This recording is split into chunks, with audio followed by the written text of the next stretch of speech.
So, John, Yes. really excited to be here with you. I feel very honored to be having a conversation with you. I wanted to just share how I first heard about you, and I was about 15 years old, so about 15 years ago, more or less. I was in high school, and I had been in bookstores quite a bit and was really attracted to the spiritual section, and found Wherever You Go, There You Are, and opened it and read it and loved it.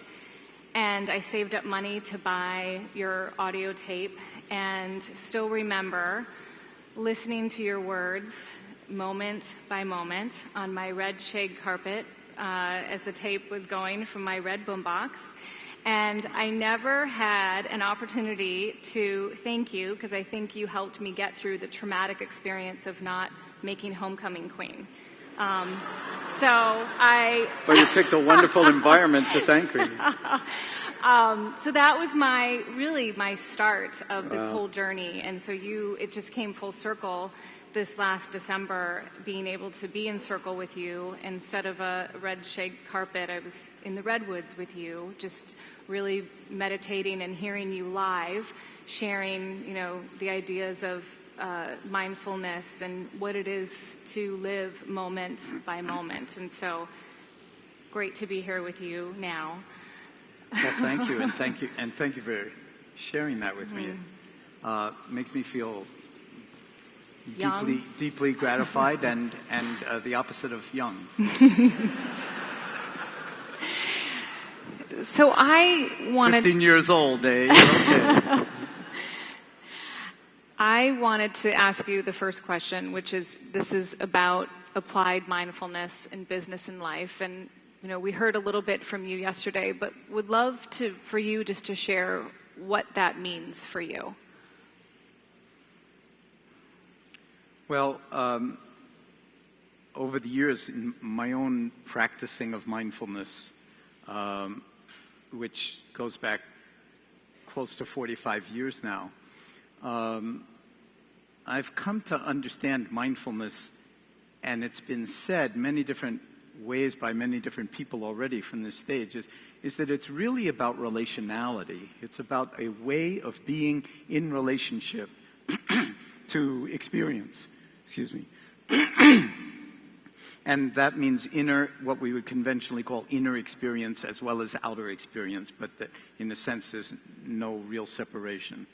So this was very important to me, sort of in my own life.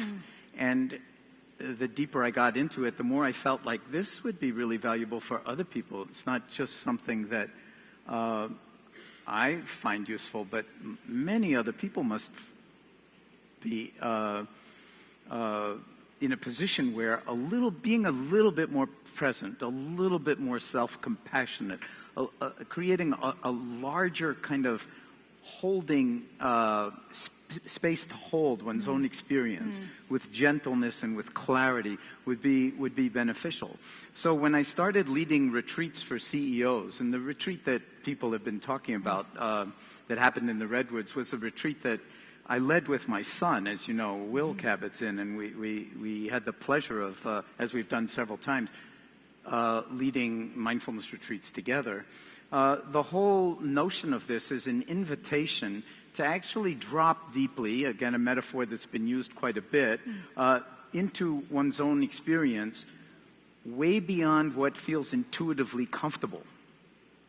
So to stretch that out in a certain way, as is done classically in retreat centers of various kinds, including, of course, Spirit Rock, that Jack Kornfield's Root Center, and developing this kind of deep first-person relationality, intimacy with unfolding experience in the only moment we ever get to live.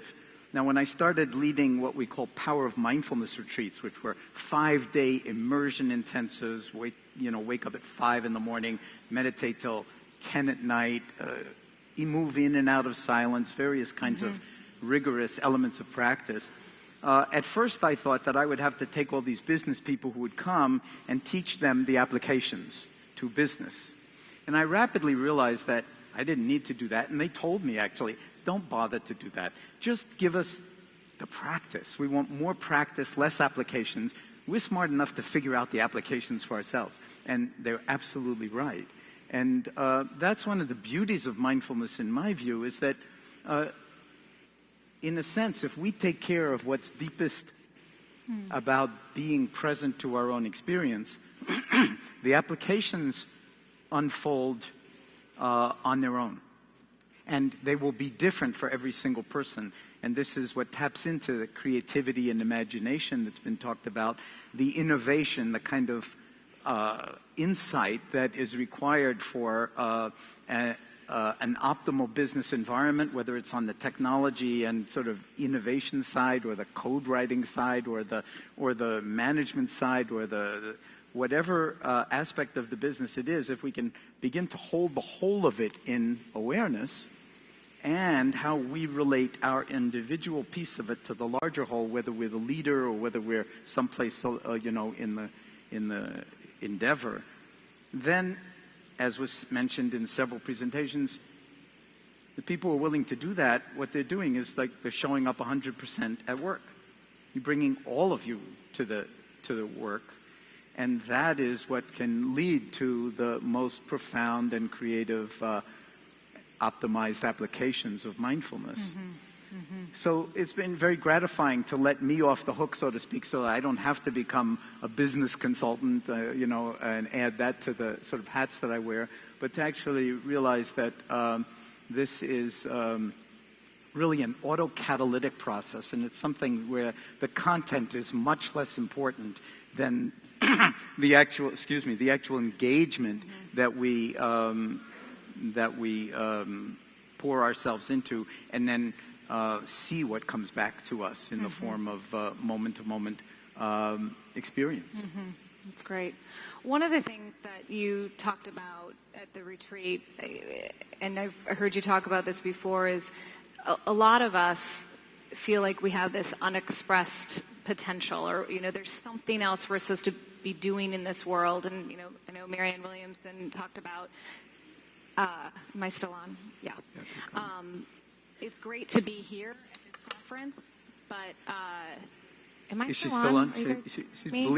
You're blinking in and out. It only goes on when I'm saying good things. One of the things that Marianne Williamson said yesterday was, let's not just be here at the conference, but how do we take what we're talking about here and bring it into the world? And I think some people would say, well, that's great, but I don't know what that is, and how do I find that? And I know you had shared openly that you, for many, many years, didn't exactly know what it is your path was. And I'd love for you just to share kind of your journey and some of the practices you did to help you get to where you finally realized, okay, this is what I'm supposed to be doing. This is how I can make a big impact on the world. Well, the short story of my personal experience is that I happen to have been born into a family where my father was a world-class scientist, what would be called nowadays a molecular immunologist, and my mother was a very prolific painter, but completely unknown. So my father was extremely well-known in his field, my mother completely unknown. And I grew up in this household where science and art both held sway, but they were, in some sense, non-overlapping universes. And here I was as a little boy, understanding in some sense viscerally the virtues of both long before I could understand them cognitively, and feeling like there was some potential for bringing these different ways of knowing together that I wasn't getting at the time. I'm well aware that that could be open to deep Freudian interpretation, but I'm not going to go there, and I don't actually think it applies in this case. But when I first got in touch with Buddhist meditation practice in the form of listening to Philip Kapleau, who wrote the book, The Three Pillars of Zen, about his own experience after being a journalist at the Nuremberg war trials. And he gave a talk at MIT back in 1965. I was a graduate student in molecular biology at MIT at the time with Nobel laureate Salvador Luria. I was in his lab. And I was still looking for this, like, where's the meaning? Where's the deeper unification of different ways of understanding the universe? And Kapleau's talk just took the top right off my head. And I was 22 years old, and from that point on, I started sitting. And it really, I realized much later, many years later, that this was in some sense bringing the art and science and poetry and music and all of the things that I most love together in some larger container, so to speak, because the container is actually an infinite container. If you reflect on your own awareness, see if you can find the center of your awareness. And see if you can find the outer limit of your awareness, or the periphery of it. It seems to be boundless. Several slides had the word boundless on it, on them at a certain point. So a lot of the time we get stuck in a kind of narrative about who we are, and that word has been used a lot. And what certain brain studies are showing now is that there are that default network in the midline of the brain that actually regulates narrative, and it's often spoken of as what's happening in the brain when you're not doing anything. Okay, to put someone in a scanner and say, just don't do anything, just lie there. And of course, what you do is think a lot. And of course, what you think a lot about is your favorite subject, yourself, me, the star of the show. So this goes crazy, actually, these midline structures, and that is often called the narrative network. And we create all these fantastic stories, and I'm not knocking narrative, but when you train people in mindfulness and MBSR, you get lighting up another network, a more lateral network, and that network is experiential and much more in the present moment. It doesn't generate a narrative. It's with the breath. It's with the sense of the body, sitting, breathing, if you're dancing, moving, whatever it is. And it doesn't need a narrative. It's its own embodied, living unfolding, to which you could add a narrative like, how great am I? Isn't this wonderful? And look what meditation is. You should do it too. Look how good you'd be. And then you fall into this whole kind of very often limited, if not delusional, story of me. And what the liberation is that lies at the deep structure of mindfulness is the capacity to just see that. And then, as someone shouted out earlier, don't take it personally, because it's not at all about you. It's not at all personal. When we actually can live in that kind of a way from moment to moment with a vast sense of humor, because this is going on 24/7 virtually, then we can find new ways to navigate through very old situations that keep coming back and back in our default settings. And slowly, I would say, actually shift the default setting to one of being more present, more open-hearted, more spacious, less self-centered than the sort of usual narrative. So the short sort of encapsulation of that is, it's fine that we have stories about ourselves, but have we examined how limiting they are? No matter how true the story is that we tell ourselves about who we are, it's just not big enough in almost all cases. And so I think that there we need to start exercising this muscle. And I think when we do this in business, when we do this in any kind of creative enterprise, it taps us into just what we most need to know, which we often don't. So I spent 10 years, and then I'll close it out on this, 10 years asking myself the question, after I had the PhD from MIT and all of that, and a certain career vector that I really was too limiting for me, I kept asking myself, what is my job on the planet with a capital J?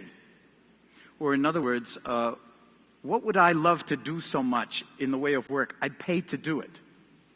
Never mind getting paid to do it. How about paying to do the kind of work you love to do? Now, probably many of you do pay to do the kind of work that you love to do, at least for some stretch of time. Sometimes it's an initiation when you're young. But imagine if we started really asking that question, not as a big ego trip, but because the world needs us to find what our true job is and not be doing somebody else's work. That's beautiful. Thank you. What do you think are some other questions we should be asking ourselves or asking each other? Well, I think there are lots of questions that we could ask ourselves. One of which is what I started speaking about last night is what's the difference between wisdom 2.0 and wisdom 1.0? What is it about this moment, and what is the upgrade? Okay? And I don't really want to answer that, although I do have lots of sort of ideas about it, and I'm sure everybody does. But what's most important in this meditative work of mindfulness is not the answers that arise, it's the questioning. It's the attending.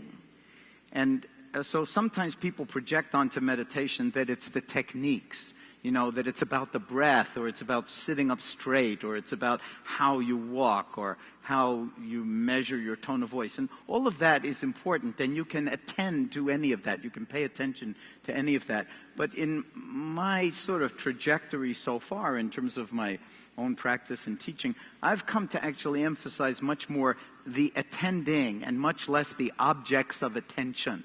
Because anything can be a sustained object of attention, but the most important thing is the relationship in the attending. And notice that if you use the present participle of the verb to attend, so it's attending, then there doesn't have to be a big you meditator in there trying to make something happen that you get a result for it. Because the subject and the object are actually collapsed into the present participle. So that's a beautiful gift of the English language. Not all languages have that, but it tends to dissolve some of the personal pronoun attachments that make our stories too small. Great.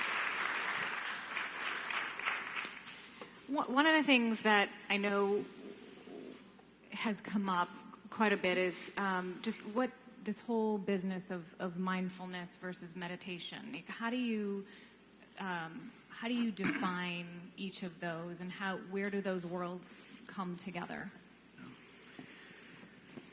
It's pretty heavy. No, it's just semantics in a way. I mean, mindfulness is a form of meditation. Okay, classically speaking, and meditation is, in some sense, you could say, the self-regulation of attention. And so what mindfulness is, in my sort of working definition of it, and it's really just a working definition of it, is it's awareness. Okay? It's you could say just awareness, but watch out for the just, because we never get any training in awareness, or in attention for that matter. We get tons of training in thinking, and so very often the thinking, while being absolutely insanely beautiful, is also tremendously tyrannizing sometimes, because I can't escape it, and it sometimes just really weighs us down and won't even let us get to sleep, as you've been hearing. Causes huge amounts of stress, anticipatory anxiety, and all of the emotion that comes along with it. Thinking. We get tremendous training in that, no training in awareness. Okay. So what if we actually created, a training in awareness? That's what mindfulness is. Mindfulness is the awareness that arises, in my working definition of the awareness that arises from paying attention on purpose in the present moment and non-judgmentally. Now, there are many, many different other definitions of mindfulness, and even Buddhist scholars have lots of different arguments about where it sits in the entire canon and how important it is, and is it or is it not the heart of Buddhist meditation, as many people claim it is.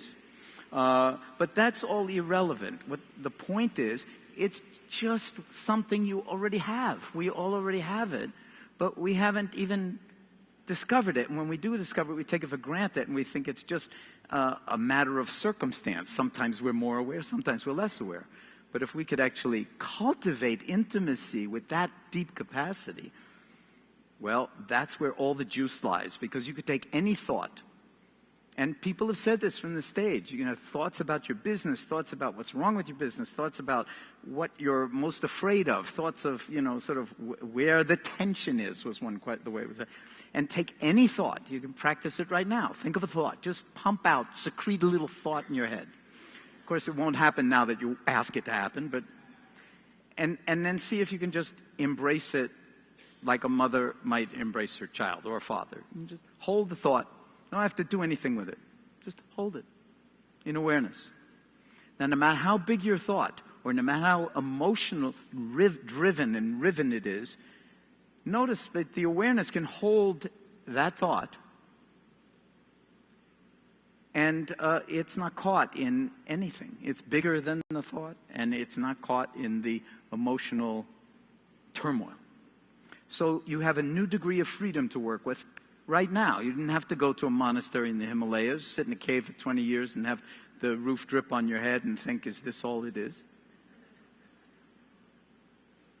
Right now, in every moment, we have that capacity. And if it's not going to happen now, well, when do you think it will be a better now? If you check, I mean, I like to do so. Check, just check your watch. It's now again. It's got a funny thing. And it's really the only moment we ever have. So we've been, in some sense, just asleep at the wheel. And what all of this beautiful inquiry and collective conversation and exploration of mindfulness in the workplace and every place else really is an opportunity to remind ourselves and to rebody ourselves, if you will, and connect with what's deepest and most creative and most beautiful and most meaningful in ourselves, not to glorify the story of my little self, but because we are fundamentally relational creatures, so we were never separate in the first place. And it turns out it's a practice. It's not like a philosophy. It's like, oh yeah, I heard about that. I'll be more present. Great. And less judgmental too. Yeah, and maybe a little kinder. Lots of luck, because, you won't make it to the end of the hall before you revert to your, default mode. But if you exercise it, if you practice, as Soren said in his very opening comments, this is a practice. Our being here together is a practice. And what is the end of it? We have no idea. It is a mystery, and it's really an act of love and of faith that's unfolding with our being here and in our conversation in a way where we're like really trying to inquire with gentleness, with a sense of humor, and with the deep sense of urgency as well, because of all the things that have been said, that this is really important, that we become fully human, so to speak, while we have the chance.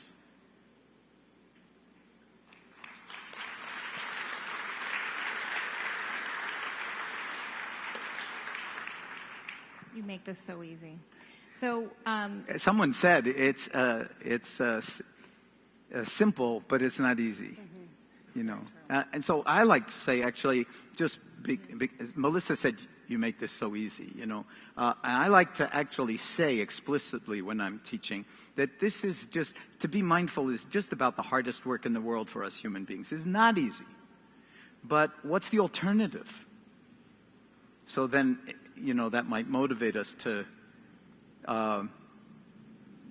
with tremendous gentleness and self-compassion, to stay with it beyond our first experience of boredom, for instance, or needing to be entertained, or feeling alone or incomplete, or all those things. That's the curriculum, folks. Everything that arises in the space of awareness is the curriculum. And it's entirely precisely measured to be not one iota more and not one iota less than what we are capable of at least befriending to some degree. You don't have to jump in the deep end of the pool, but just keep your toe in from time to time, and gradually it will invite you in, and that's where the healing and transformation lies. That's beautiful. So we have a couple more minutes left. Time flies when you're having a wonderful conversation. I want to ask you questions now. We'll do that later. John and I talked a little bit before this, and we wanted to have a little fun, and we talked about inside the actor's studio. And one of the things they do, you guys have probably seen it, but he says a word, and the actor, the very famous actor, responds with a word. So I just want to... So you can visualize me as the actor or actress of your choice, Brad Pitt. We'll just say Brad Pitt. Matt Damon. A mindful whatever. Brad Pitt. Okay. Okay, you ready? Is he starring in the movie Mindfulness? No. Okay. Now he might. There is a Hollywood movie coming out called Mindfulness. Really? I think so. Wow, cool. Okay, so first one. I hope I'm not speaking out of school. Go ahead. First one, wisdom. Wisdom. Soren. Wow. And I'm not kidding. Wow. I was going to do Soren, but now we have that one. Okay. Well, you can do Soren, too. Okay, leadership. Embodiment. Technology. Can I say one more? Oh, this is just one word, right? I can only respond I work with at one Twitter. word. It's Okay, brevity. right. And you can say more, John. in full disclosure, I don't even use Twitter, so I'm We'll really get you there, handicapped. though. I'm really handicapped here. So just one word technology, answers, yeah, right? technology. Or a sentence. Potential. Oh, love that. Connection. Love. Twitter. 140. That's good. You know a lot about Twitter. Not 1440. Moment. Everything. Fun. This. I love it. Wakefulness.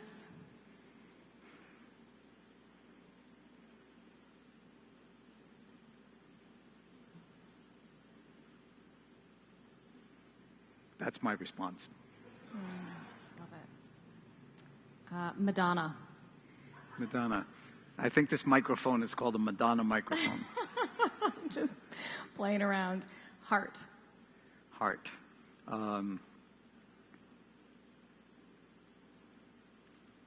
Beauty.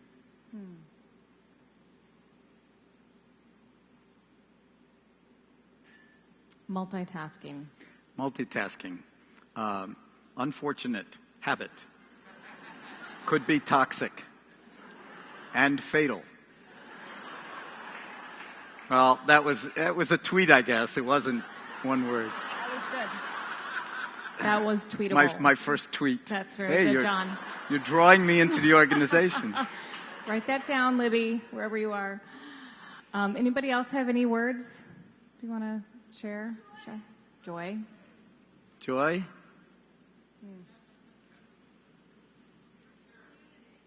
Community. Again, I would say what it's all about. Freedom. This is it. That's great. Good. I think we're over a little bit. John, do you want to say any final words? You can have it be longer than... I want to say what a pleasure it is to interact with you, Melissa, and to really bow to you for, your love of this practice and bringing it into the environment that you work in, and having it, in some sense, I find it very inspiring that you got into this when you were 15 years old. I mean, this is, in some sense, kind of the hope that there are many people here who work with children and mindfulness. And, I think the time has come where, for everything we're learning about the brain and how the brain is influenced by attention and the cultivation of awareness and the systematic cultivation of kindness and compassion, that we need to sort of learn how to tune our instruments really early on in life. And to the full repertoire of the tuning. And then learn how to tune and retune. I know you asked me at one point, I like to sometimes say that even the greatest symphony orchestras, with the greatest musicians, the greatest instruments, and the greatest music to play, they don't just get together on the stage or in the pit and start playing. They spend quite a bit of time tuning. And so that's, in a sense, what meditation also is it's tuning the instrument so that we actually know the instrument, that we are the instrument. We embody the potential of our own being, and that we care for it and take care of it and harmonize it, so to speak, so that when we take it out on the road, if you'll allow me to mix metaphors for a moment, it really is functioning in the ways that can interact and resonate with other instruments, with other human beings, when we speak about community, when we speak about connection, when we speak about connectedness, that can optimize the wholesomeness and well-being and minimize the aggression and the fear and all of the kinds of things that are not just out there but very much in here, and that the more we learn to befriend that full spectrum of our experience, the more we'll learn to navigate in ways that we can be proud ultimately, I think, now and in the future, to call ourselves Homo sapiens sapiens, the species that knows and knows that it knows, non-cognitively, so the species that is aware and is aware that it is aware. And we need that big time. Great. Well, thank you for helping us tune all of our instruments and for being in conversation today. Thank you. Thank you so much.